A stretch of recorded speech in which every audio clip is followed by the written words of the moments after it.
Every man's work shall be made manifest, for the day shall declare it, because it shall be revealed by fire, and the fire shall try every man's work of what sort it is.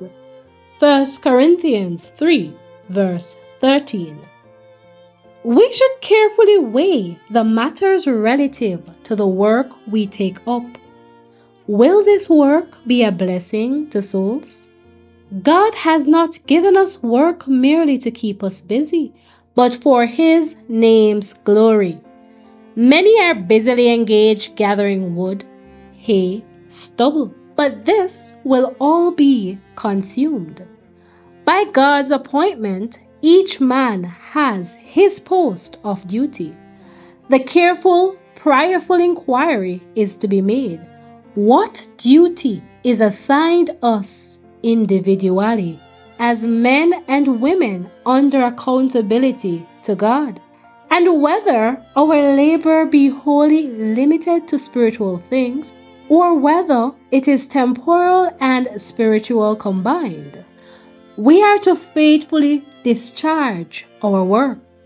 Things secular and things sacred must be combined, but spiritual things are not to be hidden by secular matters. Christ requires the service of the whole being, the physical, mental, and moral powers combined. These are to be enlisted in God's service.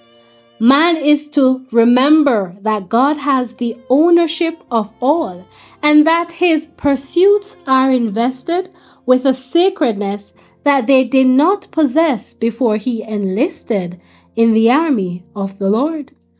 Every action is to be a consecrated action, for it occupies God's entrusted talent of time.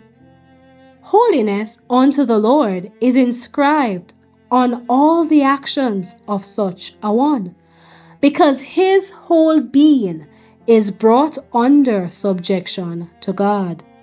No business is to be undertaken, even in ordinary life, if it is corrupting in its influence upon the senses. We are in the Lord's training school, and He has His own appointed means whereby we may be brought into His service. Many are troubled because they are not working directly for the advancement of God's kingdom. But the humblest work must not be ignored. If it is honest work, it is a blessing and may lead to the higher parts of the work. Whether we have 1 year before us, or 5 or 10, we are to be faithful to our trust today. We are to perform each day's duties as faithfully as though that were to be our last.